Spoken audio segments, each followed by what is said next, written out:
कीर्तन में सभी भक्तों का हार्दिक स्वागत है। विनोद प्रभु और सीता माता जी के घर पे राधा माधव आ गए हैं प्रभु जी के घर पे भी। तो एक बार सब लोग जोर से हाथ ऊपर करके भगवान की प्रसन्नता के लिए महामंत्र स्वागत करेंगे। हरे कृष्णा कृष्णा कृष्णा हरे हरे, हरे राम राम राम हरे हरे, हरे कृष्णा। तो आज की हरि कथा का श्रवण शुरू करते हैं। तो हम लोग देख रहे हैं कि प्रकृति के 3 गुण, तमोगुण, रजोगुण और सतोगुण, ये 3 गुणों से किस तरह से जीव प्रभावित होता है। अलग अलग टॉपिक के ऊपर हम लोगों ने देखा। समय, आहार, दान, श्रद्धा, बुद्धि, सुख, यहाँ तक हम लोगों ने देखा था। यज्ञ, मृत्यु, त्याग, ज्ञान, तपस्या, कर्म, प्रभाव, बंधन, स्थान, मुक्ति और पुराण, ये सभी चीजें जो है प्रभावित रहती है प्रकृति के 3 गुणों के माध्यम से। तो इसको हम लोग एक एक करके समझ रहे हैं। तो सुख तक हम लोगों ने समझा था। अभी यज्ञ और मृत्यु 2 जो है आज समझने का प्रयास करेगा। आज की कथा का यह विषय रहेगा।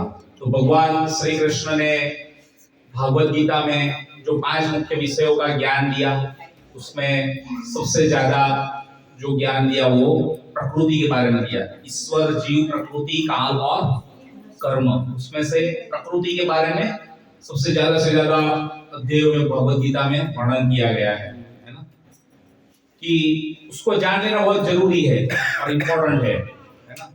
क्योंकि अगर हम लोग ये नहीं समझेंगे तो परम सुख की प्राप्ति नहीं हो पाएगी। परम सुख की प्राप्ति करना मतलब जन्म मृत्यु जरा व्याधि से मुक्ति है ना। तो कोई जीव जब भगवान को शरणागत होके प्रकृति किस तरह से कार्य कर रही है ये हम लोग जब समझ जाएंगे तो हम लोग परम सुख की प्राप्ति कर सकते हैं। नहीं तो टेम्पररी सुख मिलेगा है ना। और जब कोई बड़ा व्यक्ति कोई चीज बोलता है कि इस तरीके से ऐसे करना है तो वो बहुत इंपॉर्टेंट हो जाता है कि उस प्रकार से कार्य करना है। तो भगवान यहाँ पर खुद बता रहे हैं, तो इसलिए बहुत इंपॉर्टेंट है ये चीज को समझना। तो इसलिए हम लोग पूरी सीरीज चल रही है, बहुत सारे चिंतनों से ये कथा का टॉपिक जो है चल रहा है। अलग अलग टॉपिक के ऊपर हम लोग यहाँ समझने का प्रयास कर रहे हैं। उदाहरण से भगवत गीता। तो आज का जो विषय है ये है प्रकृति के 3 गुणों से प्रभावित यज्ञ। अब यज्ञ जो है वो तो प्रभावित होता नहीं है ना। यज्ञ तो पूरा शुद्ध है। यज्ञ पर जो करने की प्रक्रिया है, जो करने वाला है, वो ये 3 गुणों से प्रभावित हो सकता है। समझ रहे हैं? जैसे सतोगुण, रजोगुण, तमोगुण, ये तीनों माध्यम से जो है ये हम लोग समझेंगे कि किस तरह से प्रभावित हो रहा है। और साथ में दूसरी स्लाइड भी खोलनी पड़ेगी ताकि आप उसमें देख सकें।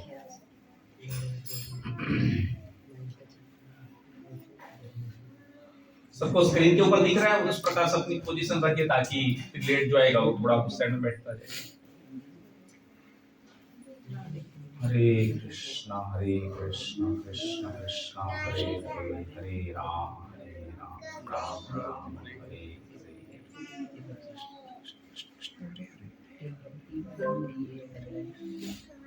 आहार, दान, श्रद्धा, बुद्धि, सुख और यज्ञ। 70.13। तो ये श्लोक में भगवान बता रहे थे, विद्धिहीनम सृष्टानम मंत्रहीनम दक्षिणम श्रद्धा वीरहितम यज्ञम तामसं परिचक्षते।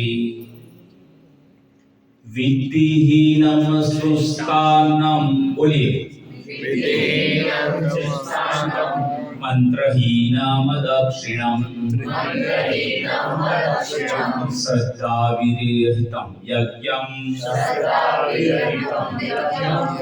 तामसं परिचक्षते। कोई बोल सकता है? विधिहीनं सृष्टान्नं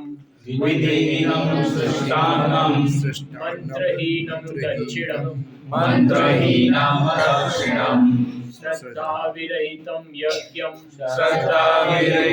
यज्ञं तामसं परिचक्षते। और कोई? विधिहीनं सृष्टानं मंत्रहीनं दक्षिणं श्रद्धाविरहितं यज्ञं तामसं परिचक्षते। माता जी में से कोई? विधिहीनं सृष्टानं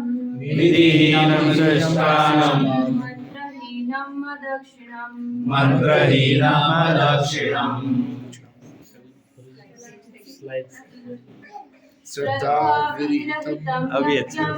श्रद्धाविरहितं यज्ञं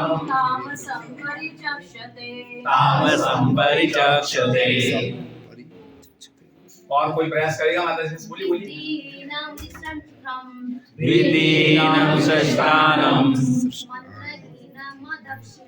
मंत्रहीनम दक्षिणम श्रद्धाविरहितं यज्ञं तामसं परिचक्षते। और कोई माता जी में प्रयास करेगा? विधिहीनं सृष्टानं मंत्रहीनम दक्षिणम श्रद्धाविरहितं यज्ञं तामसं परिचक्षते। तो इस श्लोक में भगवान बता रहे हैं श्री कृष्ण अर्जुन को कि जो यज्ञ शास्त्र के निर्देश की अवहेलना करके, इसमें 5 चीजों का वर्णन किया गया है। देखो सभी के पीछे जो हीनम ऐसा करके आ रहा है ना, श्रद्धा विहीनम, दक्षिणा हीनम, अन्न हीनम, विधिहीनम, है ना। हीनम मतलब बगैर। तो तमोगुण में यज्ञ कब होगा?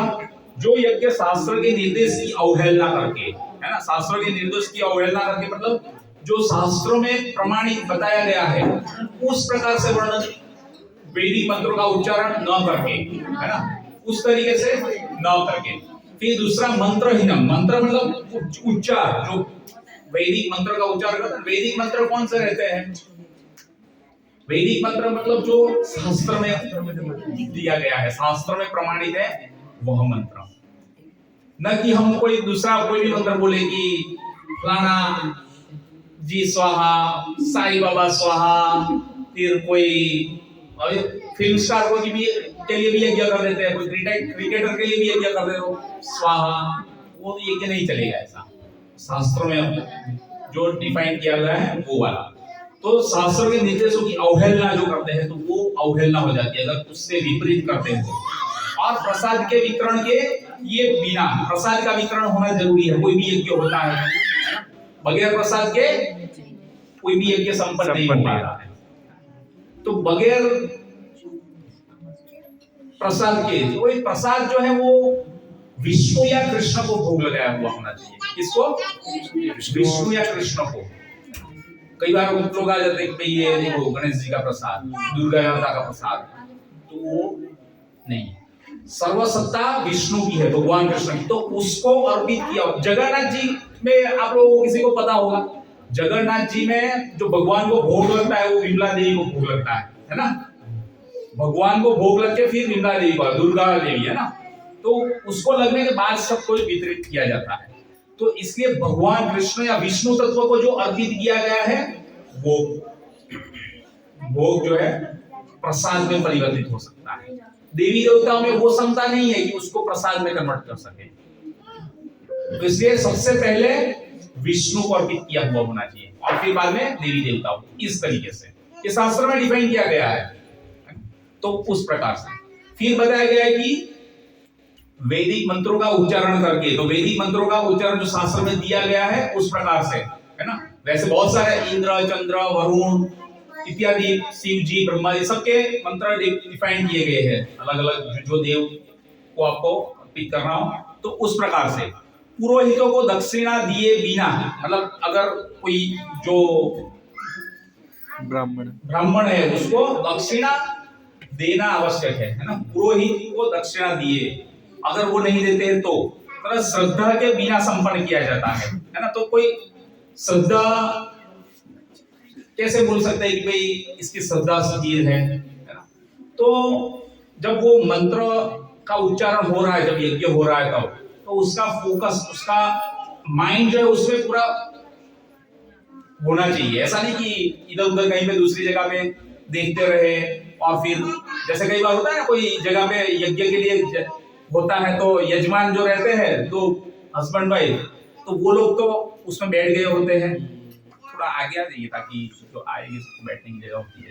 इधर आ सकते, इधर भी पूरा खाली है, इधर से आ जाइए, इधर आ जाइए।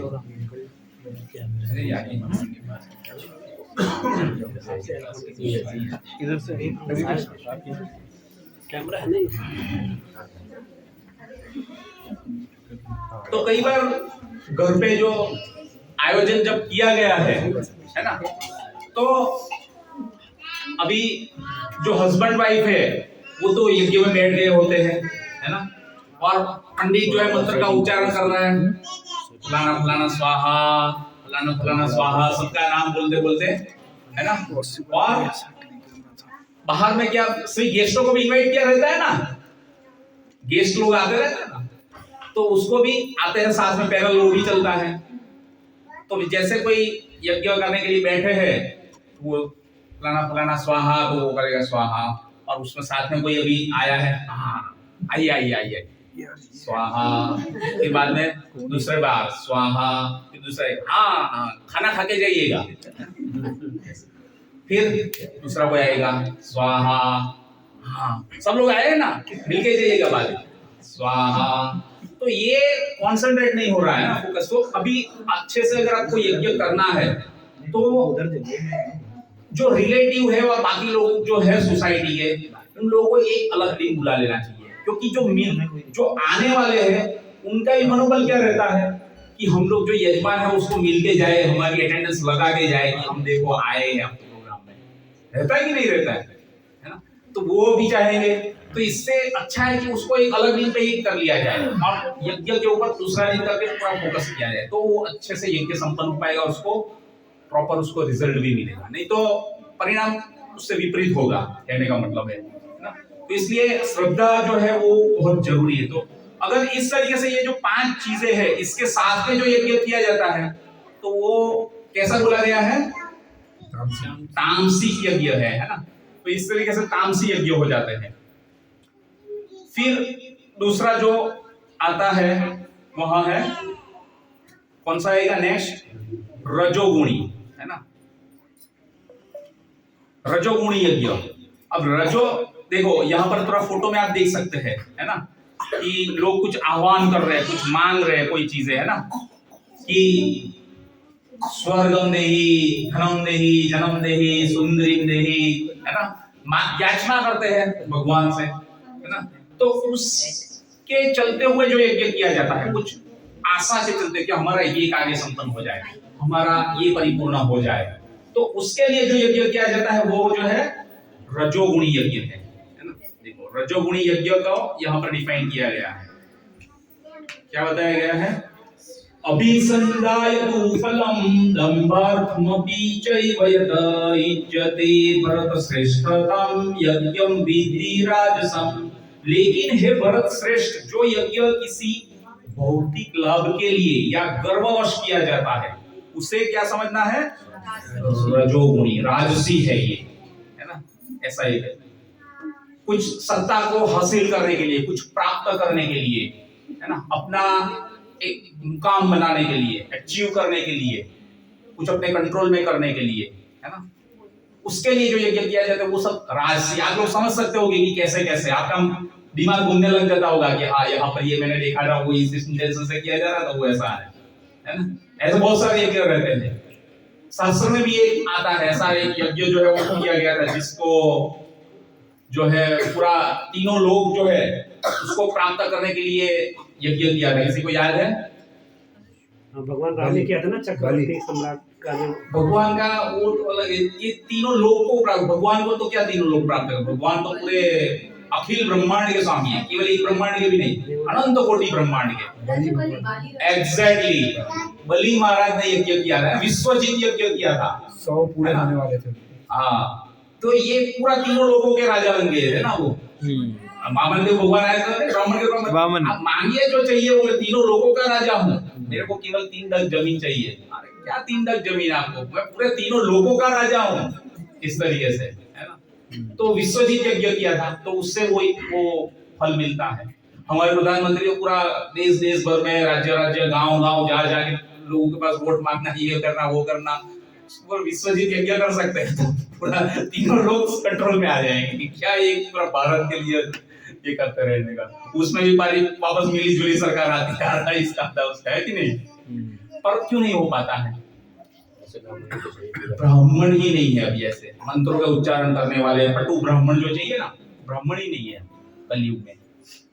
ये प्रभाव है कलयुग का ना। तो ऐसे इस तरीके से जो यज्ञ किया गया है वो कैसा हो जाता है? राशि यज्ञ है ना। फिर आता है सतोगुण में यज्ञ, अफलाकांगीक्ष यज्ञो विदिदिष्टो य इज्जते यष्टव्यमेवति मनः समाधाय स सात्विक। तो आगे वाला जो था उसमें विधिहीनम था, तमोगुण जो ये श्लोक था उसमें हीनम देखो सभी में, पांचों चीजों में हीनम के बगैर। और अब ये जो श्लोक है उसमें विधिरिष्टम, विधि के साथ में, है ना, जो विधि से, इस तरीके से। तो यज्ञों में वही यज्ञ सात्विक होता है जो शास्त्रों के निर्देश अनुसार कर्तव्य समझकर उन लोगों के द्वारा किया जाता है जो फल की इच्छा नहीं करते हैं, है ना। समान कर्म नहीं होने चाहिए कि मैं ये कर्म करूंगा तो मेरे से कोई ये फल मिलेगा, इससे मैं ये चीज लूंगा और मेरा ये भोग करूंगा, मेरी ये सुख संपत्ति बढ़ाऊंगा, मेरे को ये इससे मान प्रतिष्ठा मिलेगा। ऐसा जो होता है ना वैसा नहीं होना चाहिए, है ना। कर्म करना है पर फल जो है भगवान को अर्पित करना है। भगवान जो जितना जैसे जिस प्रमाण में जिस मात्रा में देंगे ठीक है, उतना, है ना, इस तरीके से।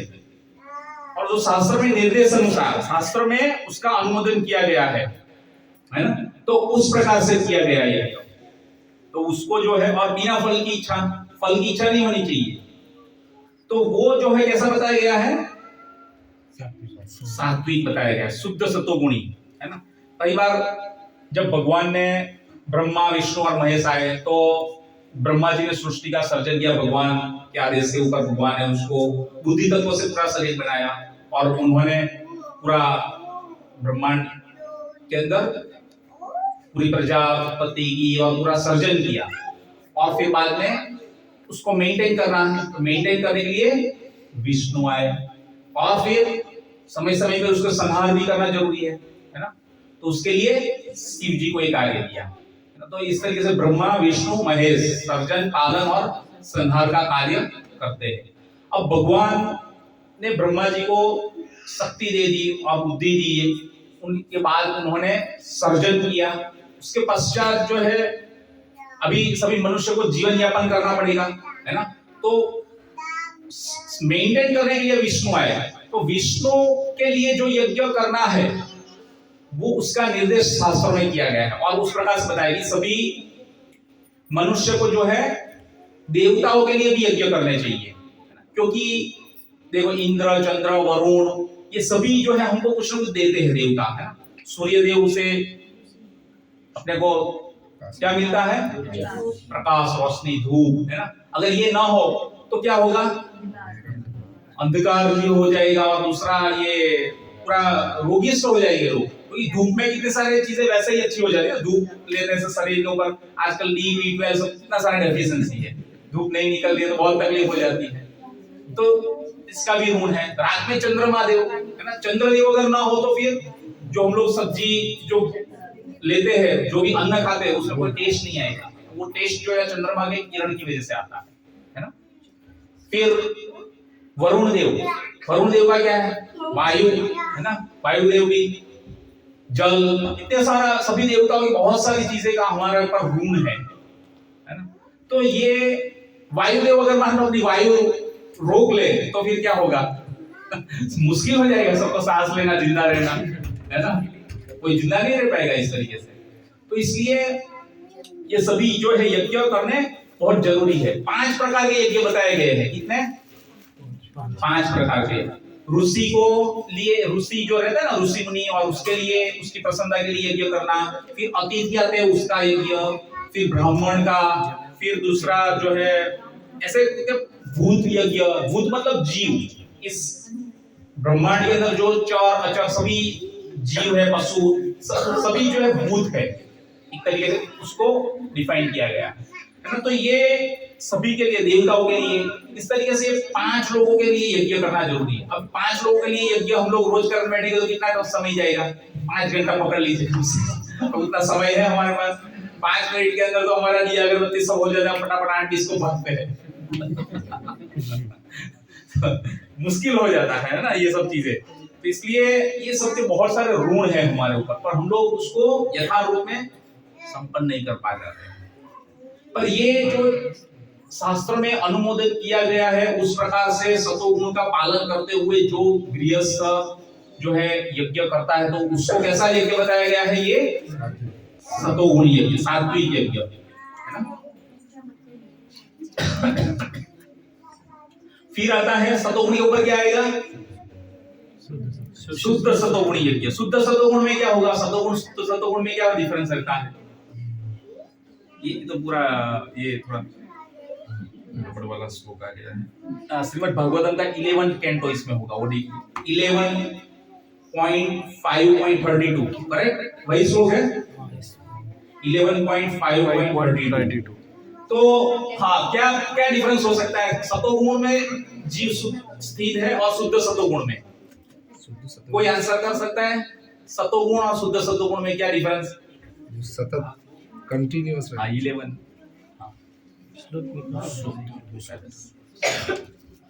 5 मतलब पहले वाले बात।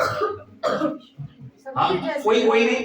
सतोगुण में जो हम जैसे प्रसाद का मतलब जैसे शुद्ध सतोगुण होता है तो हम भगवान को ऑफर करके फिर खाते तो वो शुद्ध सतोगुण ही होता है।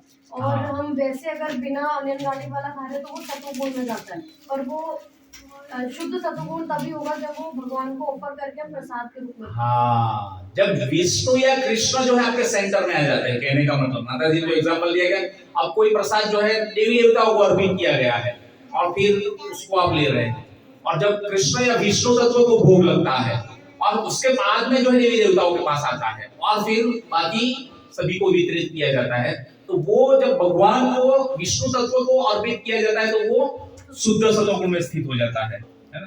तो यहाँ पर वर्णन किया गया है 11.5.32 है ना जी, 11.5.30।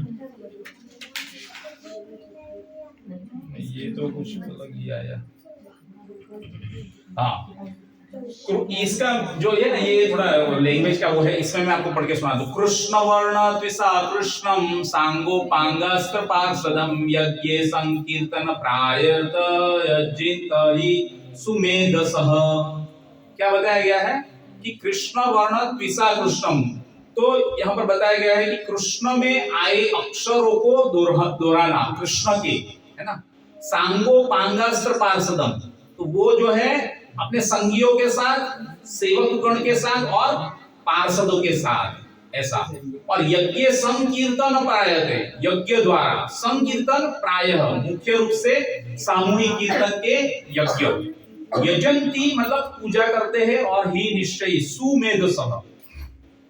अब देखो सुमेधसः का मतलब क्या है? बुद्धिमान व्यक्ति। अब मेधसः मतलब बुद्धि, है ना। अल्पमेधसः मतलब कम बुद्धि वाला, और सुमेधसः मतलब सब ज्यादा अच्छी शुद्ध बुद्धि वाला, सबसे ऊपर की बुद्धि वाला, है ना, वैसा बताया गया है। तो वो क्या करेगा? संकीर्तन प्रायः यज्ञ, संकीर्तन नाम का यज्ञ करेगा, है ना। अभी जो हम लोगों ने किया है ना, 7 से 7:30 जब भी हमारा प्रोग्राम रहता है तो पहले क्या होता है, संकीर्तन यज्ञ होता है। तो ये संकीर्तन यज्ञ में सबको आना चाहिए समय पर। और संकीर्तन यज्ञ में जब आप अटेंडेंस लगाएंगे और सब कीर्तन करेंगे, उसके पश्चात जब हम लोग ये कथा का श्रवण करेंगे तो वो जो है दवा रहती है ना, कोई डॉक्टर देता है ना दवा की, ये 2 दवा है, आप ये जो है पहले खाने से पहले ले लेना और फिर ये जो है खाना खाने के कुछ बाद में लेना। तो पहले ही क्यों नहीं ली तो फिर कुछ ऊपर नीचे हो जाएगा ना, सपोर्टिंग मेडिसिन है वो, है ना। तो इसलिए जब 7 से 7:30 का जो टाइम है वो कीर्तन का रहता है सब जगह पे, जब भी कहाँ पे जाते हैं तो वो कीर्तन करने के बाद जो हम लोग ये करते हैं संकीर्तन, सभी भक्तों के संग में रह के ताली बजाते हुए, मृदंग करताल बज रहा है और सब मिल के भगवान के नाम का उच्चारण करते हैं, वो है संकीर्तन, संकीर्तन। और जब हम लोग एकांत में अलग से जब सुबह में भगवान के नाम का जप करते हैं, हरे कृष्णा कृष्णा कृष्णा हरे हरे, हरे राम राम राम हरे हरे, तो ये जो है जप हो गया, है ना, जप यज्ञ। आप अकेले आपको बोलना है और आपको ही सुनना है, और जब सब मिलके भक्त लोग करते हैं तो वो संकीर्तन यज्ञ है। तो उसका वर्णन यहाँ पर किया गया है। उसको किसमें स्थित बताया गया है, शुद्ध सत्वगुण में स्थित। कलयुग में बुद्धिमान व्यक्ति भगवान के उन अवतारों की पूजा करने के लिए सामूहिक कीर्तन संकीर्तन यज्ञ करेंगे जो निरंतर श्री कृष्ण के नाम का गायन करते हैं। यद्यपि उनका वर्ण श्यामल कृष्ण नहीं है, किंतु वे साक्षात श्री कृष्ण है। कौन हो सकते हैं, भगवान श्री चैतन्य महाप्रभु, है ना। वे अपने संगियों साथ, कौन कौन है संगी, अद्वैत, बोलिए बोलिए, हाँ, तो नित्यानंद प्रभु, अद्वैताचार्य, गदाधर पंडित और श्रीवास, ये सभी लोग जो उसके साथ में अपने संगियों, सेवकों, आयुधों तथा विश्वास पात्र साथियों के संग में रहते हैं। तो इस तरीके से जो यज्ञ किया जाता है वो यज्ञ कैसा रहता है, शुद्ध सत्वगुण में स्थित है, ऐसा बताया जाता है।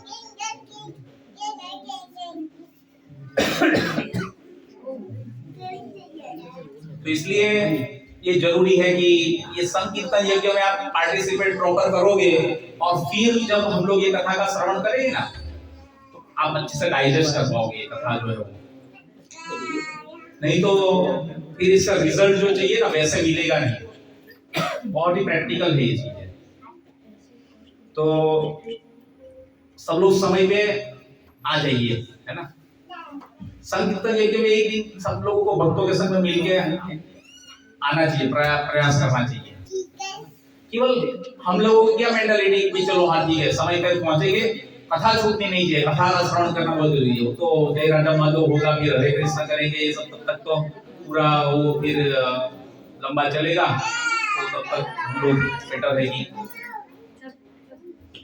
समय पे पहुंचे, है ना। तो ये जरूरी है। फिर आता है मृत्यु, है ना। अभी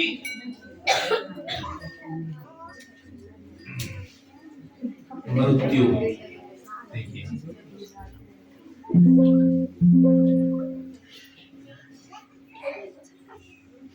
प्रकृति के 3 गुणों से प्रभावित मृत्यु। ये कौन सी मृत्यु है, तमोगुण में मृत्यु। क्या है, क्या दिख रहा है इसमें, सुसाइड कर रहे हैं, है ना। चलिए, तो तमोगुणी मृत्यु, उसके लिए भी श्लोक देखते हैं। आत्महत्या कर ली है ना।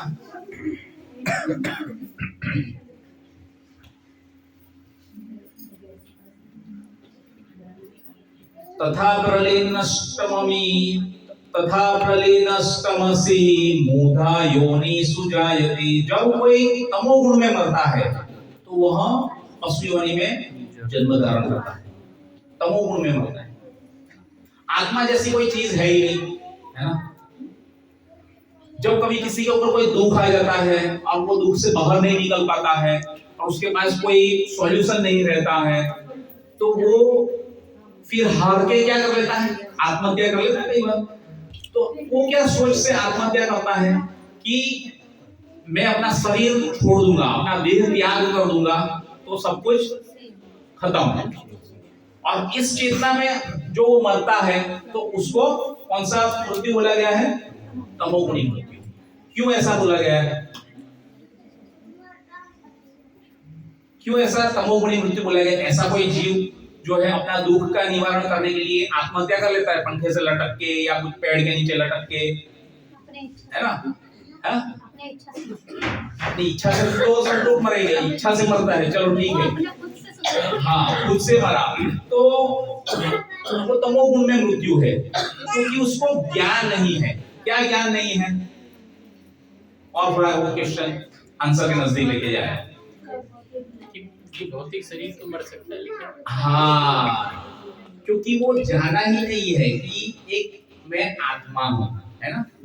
अगर मेरे में से अभी आत्मा अगर मान लो निकल जाती है तो मैं बोल पाऊंगा मैं ये हिलन चलन कर रहा हूँ, ये पकड़ रहा हूँ, ये हिला रहा हूँ, कुछ कार्य कर रहा हूँ यहाँ पर, ये सब बंद हो जाएगा, क्योंकि मेरे अंदर एक चेतना है, स्फुलिंग। वो चेतना के मात्र से माध्यम से पूरे शरीर में जो है वायु जो व्यापन होती है, प्राण वायु, अपान वायु, उड़ान वायु, समान वायु और व्यान वायु, ये 5 मुख्य वायु, वैसे 10 मुख्य वायु भी रहते हैं, तो ये पूरे शरीर में जो भ्रमित करते हैं, तो उसी से शरीर पूरा संचालित होता है ना? और एक स्थूल शरीर रहता है और एक सूक्ष्म शरीर रहता है। स्थूल शरीर जो है वो जल, पृथ्वी, अग्नि, आकाश, वायु से बना हुआ, और सूक्ष्म शरीर जो है वो किससे बना हुआ है? मन, बुद्धि और अहंकार। तो वो सूक्ष्म शरीर जो है वो सटल बॉडी है ना? जैसे बादल जैसे रहते हैं ना, बादल के अंदर से आप ऐसे हाथ मारोगे तो ये प्लेन चलता है तो बादलों के बीच में से निकल जाता है, टकराता है, तो इस तरीके से तो ये सूक्ष्म शरीर रहता है। अब उसको वह ज्ञान ही नहीं है कि मैं एक आत्मा हूं, है ना? जब शरीर छोड़ रहा है तो उसको पता ही नहीं है। जब तक उसको ये ज्ञान रहना चाहिए कि इस तरह से मेरा देह त्याग करने से मुझे कौन सी योनि में मैं जाऊंगा, मेरे को कौन सी योनि प्राप्त होगी, ऐसा जो रहता है ना उसको भूत की योनि प्राप्त होती है ना? अब मान लो किसी का 40 साल का आयुष्य है, करेक्ट, 40 इयर्स उसके लिए डिफाइन किए हुए भगवान ने जब इस धरातल पर वो आया था।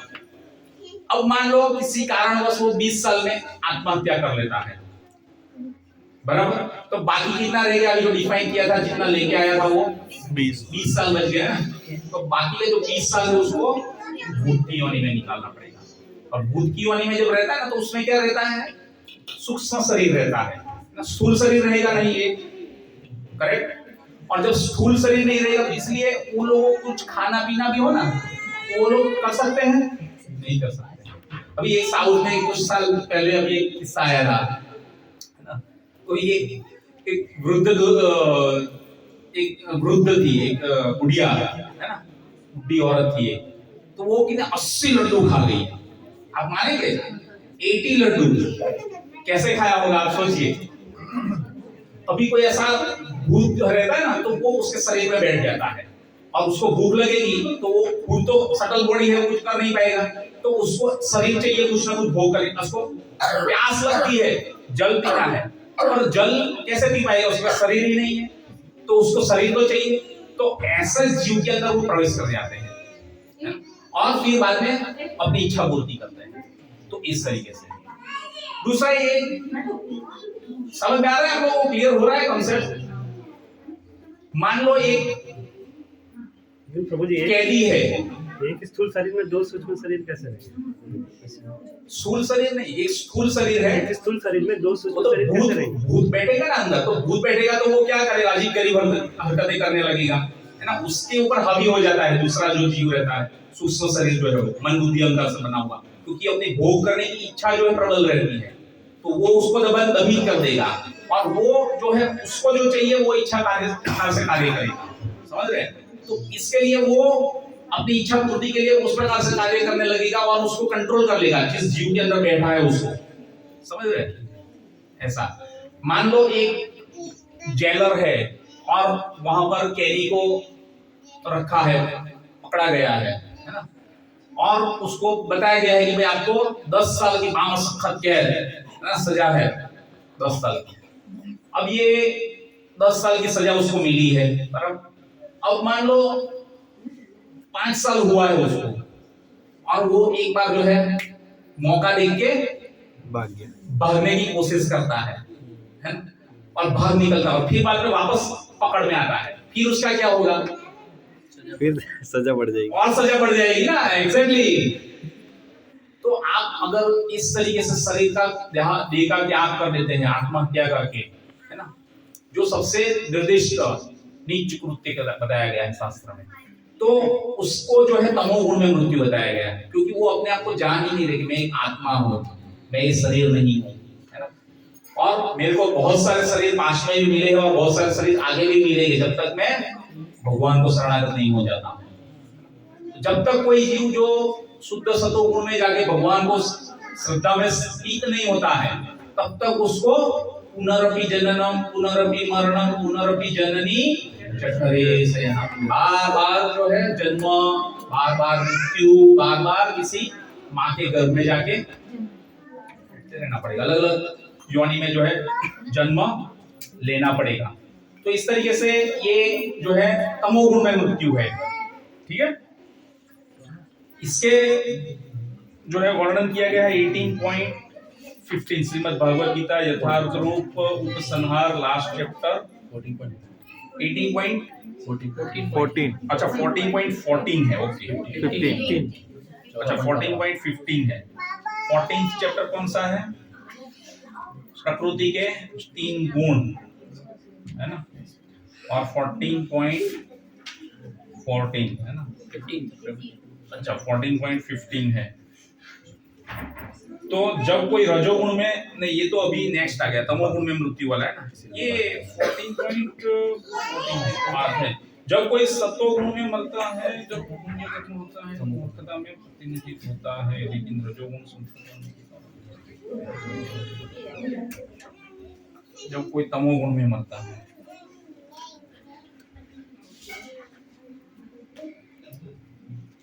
कुछ गड़बड़ हो गई लगता है। एनीवे चलो ठीक है, ये कॉन्सेप्ट तो समझ में आ गया ना, श्लोक छोड़िए अभी बाद में देख लेंगे। तमोगुण में मृत्यु है ना, फिर आता है रजोगुण में मृत्यु। एक ही श्लोक में अच्छा एक ही श्लोक में हाँ, ये जो है 14.15 है। जब कोई रजोगुण में मरता है, राजसी प्रलयम गत्वा कर्म संगी सुजायते, जब कोई रजोगुण में मरता है तो वह सकाम कर्मियों के बीच में जन्म ग्रहण करता है। जब कोई रजोगुण में मरता है तो वह सकाम कर्मियों के बीच जन्म ग्रहण करता है। और जब कोई, हाँ एक ही श्लोक में है, करेक्ट एग्जैक्टली, इसीलिए कंफ्यूजन हो गया। देखो एक ही श्लोक है, ये नंबर सेम है, करेक्ट, देखो चेंज नहीं हो रहा है। इसको बोलते थोड़ा प्रेजेंस ऑफ माइंड, पर देखते रहना चाहिए। देखो मैं भी कंफ्यूज हो गया। तो ये कर्मियों के बीच जन्म ग्रहण करता है, वह पशु योनि में जन्म धारण करता है, तमोगुण में जो मरता है वो। और जो रजोगुण में मरता है वो क्या करता है? सकाम कर्मियों के बीच में जन्म लेते हैं, है ना। तो रजोगुण में मरते, अभी उसका भी एक पिक्चर है, वो पिक्चर आप देखिए, तो पिक्चर से आपको थोड़ा और क्लियर होगा।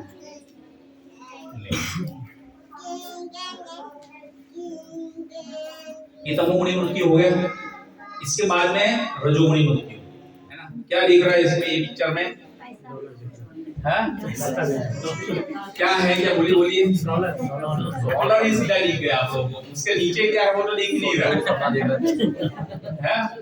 सो गया है, कौन सी निद्रा में है ये? खत्म हो गया है, ये सभी सोया नहीं है अभी, खत्म हो गया है ना। अभी ये पूरा केस फाइल हो गया है। इसने चादर पकड़ रखी है, वो सो रहा है। वो तो ऐसे हाथ जब कई बार ऐसे हम रख दोगे फुल शरीर का, तो वैसे रहेगा। आप उतार के नीचे रख दोगे तो वैसे रहेगा, है ना, ऐसा ही रहता है। और वो उसको क्या दिख रहा है? कोई इच्छा करते हुए मर, हाँ? इच्छा, किसी चीज की इच्छा रहेगी, जैसे होता है मरने हाँ, इसकी जो है इच्छा जो है अभी बाकी है। क्या है? तो लालसा, इच्छा भी जो है उसकी अधूरी है कि मैं कुछ अचीव करना चाहता था, है ना, मेरे को ये पोजीशन पे पहुंचना था, ये कंट्री में जाना था, ये सत्ता हासिल करनी थी, मैं इतने लोगों को कंट्रोल करना चाहता। यहाँ पर इस जगत में यही तो है, सब लोग एक दूसरे को कंट्रोल ही करना चाहते हैं। हर कोई जहाँ कहीं पे कोई भी जगह पे देखो दूसरा को कंट्रोल करने लेना चाहता है, कंट्रोल करना चाहता है उसके ऊपर, है ना अपना, वही तो है। तो वो रजोगुण में चले जाते हैं, है ना। तो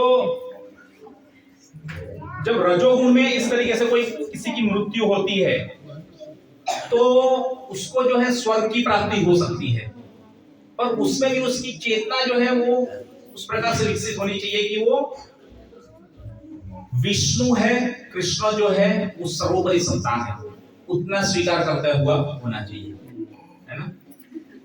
तो जब स्वर्ग में भी जाता है जीव तो वो भी जो है 3 प्रकार के स्वर्ग रहते हैं, है ना। एक जो स्वर्ग है वो हमारे इधर पृथ्वी के पास में, जब बेसिक कोर्स जो था उसमें हम लोगों ने देखा था, है ना। और दूसरा जो है ऊपर का स्वर्गलोक, और तीसरा जो है नीचे पाताल लोक वाला, है ना। तो जो पुण्य कर्म कितने कर रहे हैं जब जीवन यापन करते हैं उस समय, उसके ऊपर है। विष्णु या कृष्ण को सर्वोपरि सत्ता मानता हुआ होना चाहिए, तीनों केस में है, उसी को स्वर्ग की प्राप्ति हो सकती है। और जो सबसे पुण्य कर्म में सबसे ऊपर है, सबसे उच्चिष्ट है, सबसे ज्यादा है, हाईएस्ट लेवल के, तो उसको जो है ऊपर के स्वर्गलोक की प्राप्ति होती है ना, समझ रहे। और जिसके मीडियम है कर्म जो है वो क्या है, मीडियम है, कर्म के फल जो है पुण्य कर्म जो बोलते हैं वो, तो उसको जो है पृथ्वी के बाजू वाले स्वर्ग में ही इधर ही रखा जाता है ना। और जिसके पुण्य कर्म बहुत ही कम है उसको जो है पाताल लोक वाले नीचे के स्वर्गलोक में भेजा जाता है। तो एक जीव की जब इच्छा अधूरी रह जाती है ना, तो उसको पूरी करने के लिए उसका मन जब देह को, शरीर को छोड़ेगा, तब जो है उसकी चेतना जो उसी में रह जाएगी। माइंड बोलते हैं ना, माइंड मतलब क्या, मन। माइंड का डेफिनेशन क्या है बोलिए, MIND। M मतलब मेमोरी, I मतलब आइडिया, N मतलब नोशंस, D मतलब डिजायर। तो ये चारों चीजों का संग्रह होके जो बनता है वो है मन। और जब मन, तो वो थोड़ा सा 11वीं इंद्रिया है, राजेंद्रिय, है ना। क्या अभी कौन सा श्लोक था भागवत गीता जी का हमारे उसमें जो लास्ट ध्यान योग में था, वो राजेंद्रिय, सभी इंद्रियों का क्या है, राजा। राजेंद्रिय इसको लिए बोला गया है।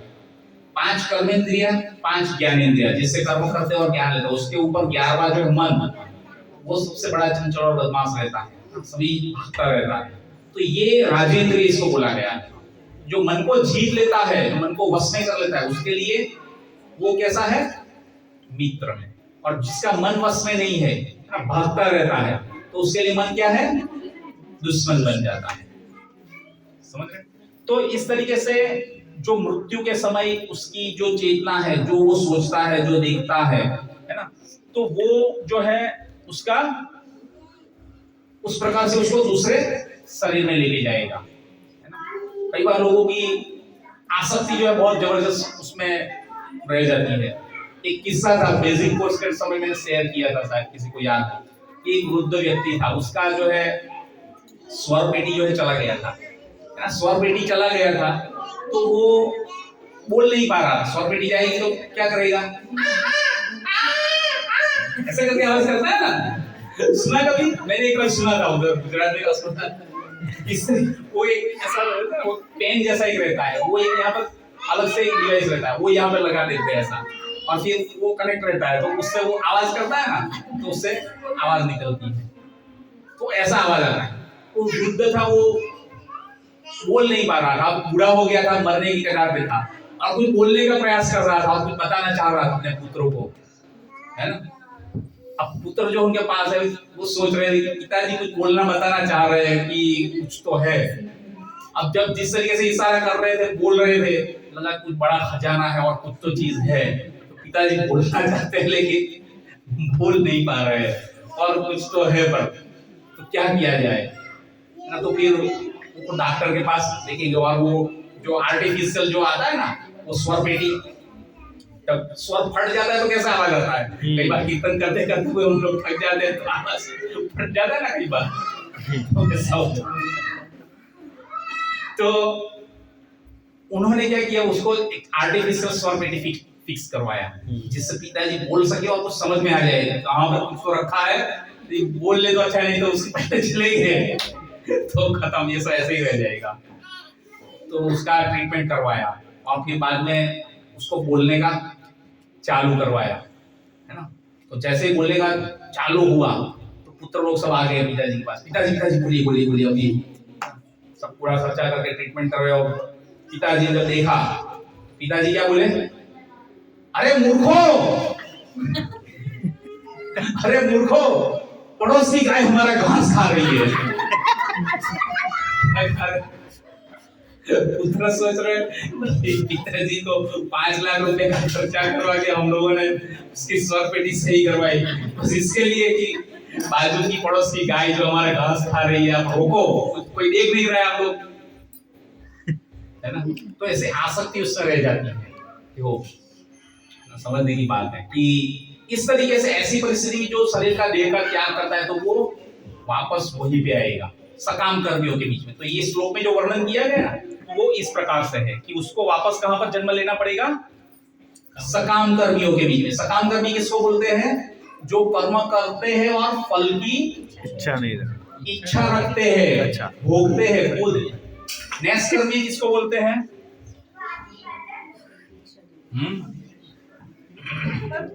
नैष्कर्मी किसको बोलेंगे, अच्छा ना कि अगर मृत्यु के टाइम पे अगर जो आसक्ति मतलब अगर कोई जिसके बारे में सोचता है तो उसको अगला शरीर वैसा ही होता है। तो फिर ये मतलब सकाम कर्मियों के बीच में कैसे, अगर किसी को पशु योनि मिल गई या कुछ और मिल गया, पशु योनि मिलेगी वो तमोगुणी जो पहला देखा वो। अभी रजोगुणी मृत्यु है और रजोगुणी मृत्यु में जो है जीव जब शरीर छोड़ता है तो उसकी चेतना तो शुद्ध रहती है, वो समझता है कि कृष्ण है, विष्णु ही सर्वोपरि सत्ता है, भगवान है, सभी देवी देवता है, जीव है। अब देवी देवता जीव इसके बीच में ये अंतर आपको पता होना चाहिए। देवी देवता वही है जो कि एक उन्नत जीव है, इसलिए उसको एक ब्रह्मांड के अंदर ऊपर के लेवल का कार्यभार सौंपा गया है। जैसे जेल के अंदर जेलर रहते हैं सब कैदी, तो उसमें कुछ कैदियों को जो कैशियर की तो उसको ही बिठाया जाता है। भजिए की दुकान रहती है ना, जेल कैदी लोग खोलते हैं, उसमें कैशियर की दुकान में प्रभु जी समझ गए। गुजरात में बहुत सारी जेलों में है ऐसे, तो वो ऊपर की पोस्ट पे बैठा, आप जाओगे तो देखोगे तो पूरा राजाशाही की तरह बैठेगा। और कैसा है कैदी, जेल के अंदर ही है, तो उसके बीच में डिफरेंस जो है वो पता होना चाहिए। और इस तरीके से जो शरीर का त्याग करता है ऐसी चेतना में रह के, तो वो सकाम कर्मियों के बीच में जन्म लेगा। सकाम कर्मी जो है मतलब कि कर्म करते हैं और खुद फल के भोग की इच्छा रखते हैं, और जो कर्म करके फल की इच्छा का भोग करने की कोशिश नहीं करते हैं उसको भगवान को अर्पित कर देते हैं। और जब कृष्ण या भगवान विष्णु की प्रसन्नता के लिए जो कृष्ण प्रीत्यर्थ कार्य करता है वो जो है अकर्म में चला जाता है, उसका कोई बंधन नहीं लगेगा। अर्जुन ने भगवत गीता में देखो इतने लोगों को मार दिया तो एक क्षण भर का थोड़ा सा भी कोई रिएक्शन नहीं आया। क्यों? कृष्ण का आदेश था, कृष्ण का आदेश था और उसने मारा, उसमें कोई रिएक्शन नहीं आएगा। पर अगर मान लो कृष्ण का आदेश ना हो और मार दे तो वो आपको क्या होगा, बंधन करना होगा। तो इसलिए रजोगुण में जो मरता है तो वो सकाम कर्मियों के बीच में शरीर लेता है, जन्म लेता है। समझ गया? अभी क्लियर हो गया रजोगुण और तमोगुण में जो मृत्यु है वो। तो इस तरह तमोगुण में जो मरते हैं तो वो जैसे प्रेत योनि भूत योनि में हो गए वैसे, है ना, बहुत तूफान धमाल करते हैं, कंट्रोल में नहीं रह पाते ऐसे लोग जो है वो, है ना। जब शरीर के अंदर थोड़ी बोल रहे थे कि बैठ, दो लोग बैठ जाए, वो हावी हो जाता है, वो करने के लिए कुछ इच्छा जाता है क्योंकि सामने वाला तो उसको अच्छे से वही देख रहा है कि ये है फलाना है और ये इसकी ऐसी चेतना है। पर जब किसी के बीच में आता है तो कुछ अजीब और गरीब हरकत करता है ना, तब पता चलता है कि इसके अंदर कुछ भूत सवार हो गया है, ऐसा। और ऐसे लोगों को फिर कंट्रोल करने के लिए कौन है? शिव जी। शिव जी ने बहुत बड़ा कार्य ये रखा है, जो भूत जो है वो सबको कंट्रोल करते हैं और बहुत तूफान मचाते हैं ये लोग। इसको कंट्रोल करना बहुत इजी नहीं है, ये बहुत तकलीफ वाला है। तो ये जो है पूरा बहुत बड़ा कार्य जो है शिव जी का है। तो ये शिव जी जो है इस तरीके से उन लोगों को संभालते हैं, भूत लोगों, और उनका उद्धार भी करते हैं समय समय पे। है ना। इस तरीके से ये कार्यभार जो है उनका है। फिर आता है कौन सा आएगा अभी नेक्स्ट, स्वतंत्र सत्व। देखो तमोगुणी हो गया, रजोगुणी हो गया, अभी सतोगुणी मृत्यु। कैसे बोलेंगे सतोगुणी मृत्यु? हमारे पिताजी तो रात को सोए थे, सुबह में उठे ही नहीं, तो क्या ये सतोगुणी मृत्यु हो? बाहरी दृष्टिकोण से लगता है कि हाँ सतोगुणी मृत्यु है, पर चेतना कौन से लेवल की है? जब शरीर छोड़ा वो इम्पोर्टेंट है, समझ रहे? कई बार लोग ऐसा ही बोलते हैं ना, हमारे पिताजी तो रात को सोए थे, सुबह में उठे ही नहीं, प्रशांत हो गए, शांत मृत्यु। तो ऐसा इसको श्लोक के माध्यम से समझते हैं।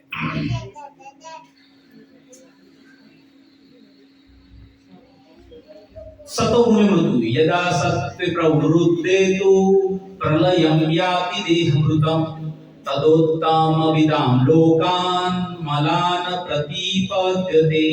जब कोई सतोगुण में मरता है तो उसे महर्षियों के विशुद्ध उच्चतर लोक की प्राप्ति होती है।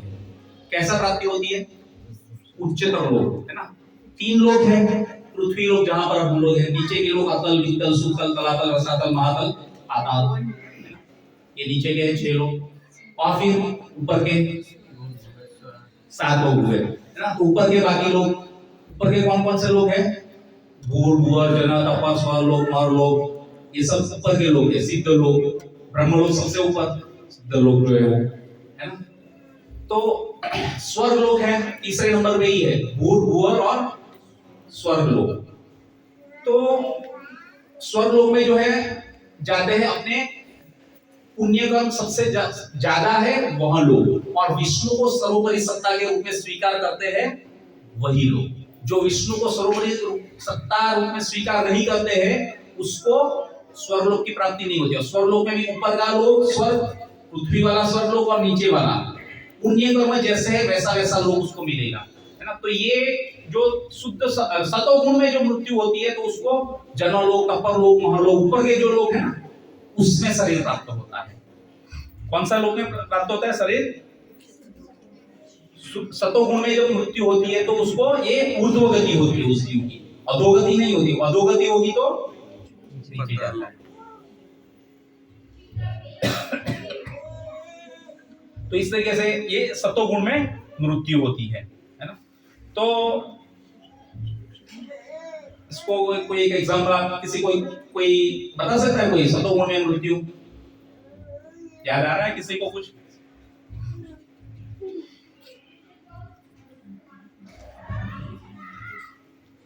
क्षत्रिय रहते हैं ना, मैं भी भूल गया है। एक क्षत्रिय रहते हैं तो उसका कार्य क्या है? संहार करना और मारना। उसके ऊपर पूरा वैसा ही उसका मनोबल भी रहता है। और वह जब युद्ध भूमि में जाते हैं तो मृत्यु के साथ वापस आए या फिर जीत के साथ आए, है ना। ऐसा बिना हारे कभी वापस नहीं आते, है ना। तो इस तरीके से ऐसे में जो जाते हैं और शरीर का त्याग करते हैं, है ना, दूसरों की रक्षा करने के लिए, तो वो जो है सतोगुण में जा सकता है, ऐसा है ना। इस तरीके से फिर आता है शुद्ध सतोगुण में मृत्यु। अंत काले च मामेव स्मरण मुक्त्वा कलेवरम यह प्रायति सद्भावयति नास्त्यत्र संशयः। जो व्यक्ति जीवन के अंत में केवल मेरा स्मरण करते हुए शरीर का त्याग करता है वह तुरंत मेरे स्वभाव को प्राप्त करता है, इससे रंच मात्र भी संदेह नहीं है। श्रीमद् भागवत गीता यथारूप 8.5। तो इसमें भगवान बता रहे हैं। इसका एग्जाम्पल है यहाँ पर, देखिए कौन सा एग्जाम्पल है?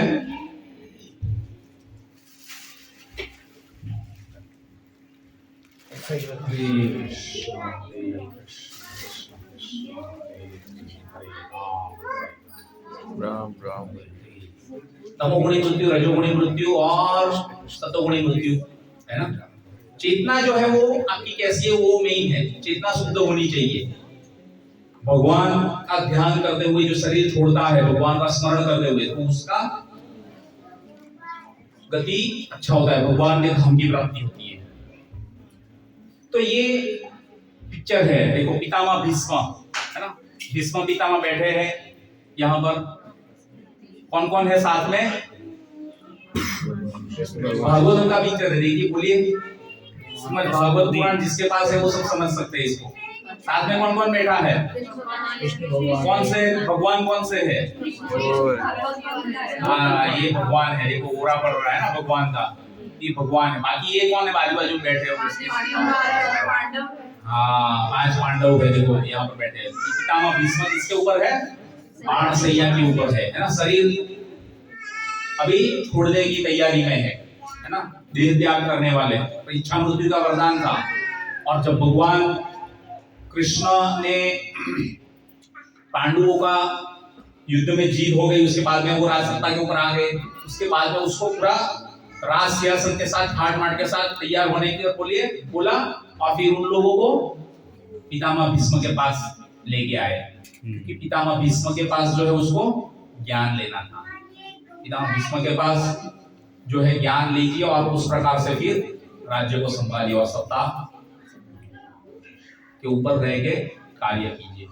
तो जब कोई ऐसा पेन होता है, शरीर में तकलीफ होता है, तब ऊपर से इतना उपदेश देना, इतना परिस्थिति कैसी होगी आप सोचिए। पूरा बाण सैया के ऊपर सोए हुए पितामह भीष्म, और उपदेश देना है ऊपर से। हमारे को कभी क्या होता है, कोई खांसी सर्दी थोड़ा जो हो जाता है, तो हम लोग क्या करते हैं, हम लोग कीर्तन में नहीं आ पाएंगे, अभी तो तबियत खराब हो गई हमारी, तब हम लोग 2-4 कीर्तन वैसे स्किप कर देते हैं, है ना। थोड़ा बहुत कुछ चलने के लिए निकले और पैर में मोच आ गई, हम लोग कीर्तन में नहीं आ पाएंगे अभी, हमारा तकलीफ है। बोलने का स्टाइल भी ऐसा पूरा एकदम रहता है। तो यहाँ पर देखिए कि शुद्ध सतोगुण में मृत्यु है ना, कैसा है? भगवान का आदेश था कि आप जो है पांडवों को यह ज्ञान दीजिए, उपदेश दीजिए, धर्म का उपदेश है ना। तो इसलिए ये सब लोग जो है तैयार होके आए, और फिर पितामह भीष्म ने जो है वो उनको ज्ञान दिया है ना। तो इस तरीके से ये ज्ञान दिया, तो वो जो है ऐसी चेतना के साथ और भगवान का स्मरण करते हुए जो शरीर का देह का त्याग करता है, वो क्या है?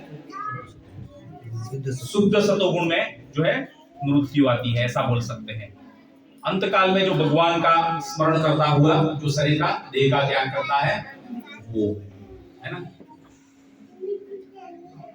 एक बार एक वृद्ध था, वो वृद्ध जो है शरीर छोड़ने वाला था, है ना। पर कुछ जीव जो है ऐसे रहते हैं जो भगवान की सत्ता को स्वीकार नहीं करते, बस ऐसा जीवन जीते हैं कि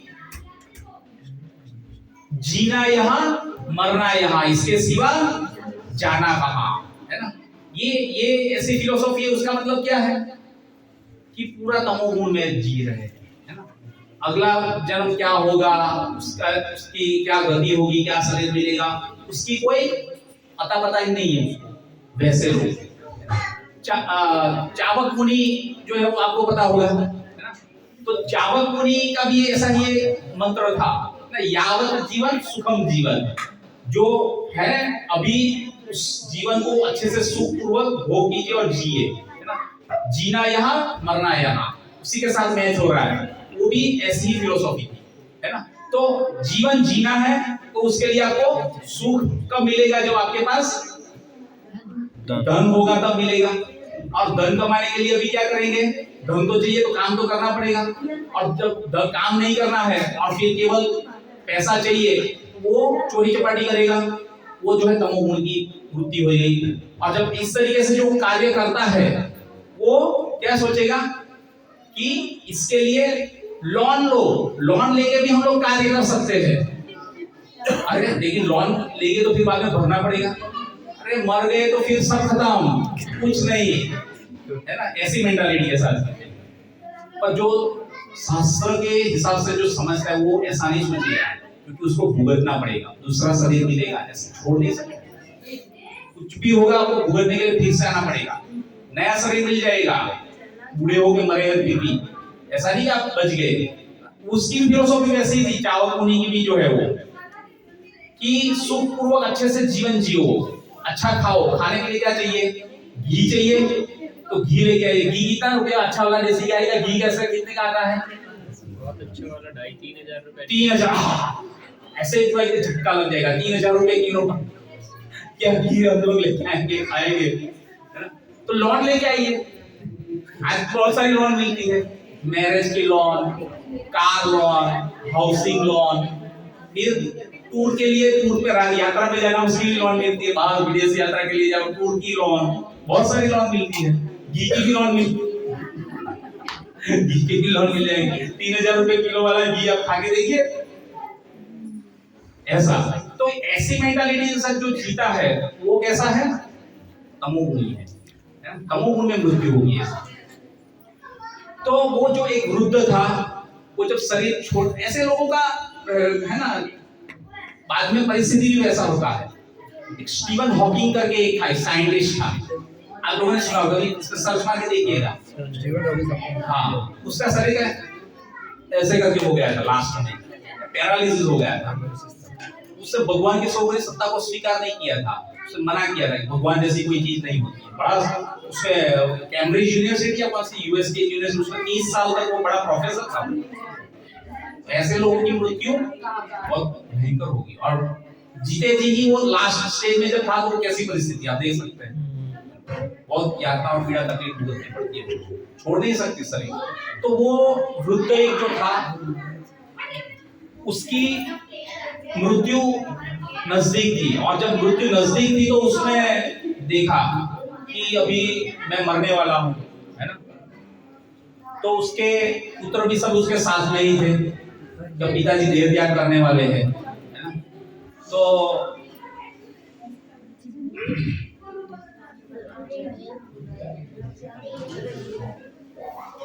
उसको क्या प्रॉब्लम था, उसको बोलना था कुछ,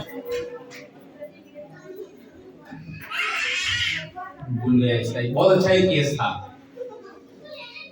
किसी को याद आ रहा है कोई किस्सा था? एक वृद्ध का शरीर जब त्याग करता है तो वो, हाँ ऐसा ही था, वो एक पैरालिसिस जैसा हो गया था उसको। और फिर बाद में बोलने का कुछ पैरालिसिस हुआ है ना, ऐसा लोग जो बोलते हैं ना तो आपको क्लियर नहीं होगा, उसका जो प्रोनाउंसिएशन है आप समझ नहीं पाओगे अच्छे से। और जब वो बोलते हैं तो आप, वो बोलना चाहता है लेकिन आप समझ नहीं पाओगे, ऐसा होता है। तो अगर उनको एक जो था वो शिव जी का भक्त था, शिव जी का भक्त जो है वो शिव जी के भक्त कहाँ जाने का प्रयास करते हैं? कैलाश में, है ना। तो वो उसकी चेतना में था और वो शिव जी का भोलेनाथ का भक्त था और उसका स्मरण कर रहा था और उसको याद करने का कोशिश कर रहा था। कब? अंतिम स्मरण, अंतिम समय में। और जब ये अंतिम समय में जब इस तरीके से वो स्मरण कर रहा था और जब याद कर रहा था तो अभी पैरालिसिस हो गया था शरीर। तो वो जो बोलने का कोशिश कर रहा था ना, बोला बोला बोला बोला ऐसा करके बोल रहा था, बोला बोला ऐसा करके बोल रहा था वो।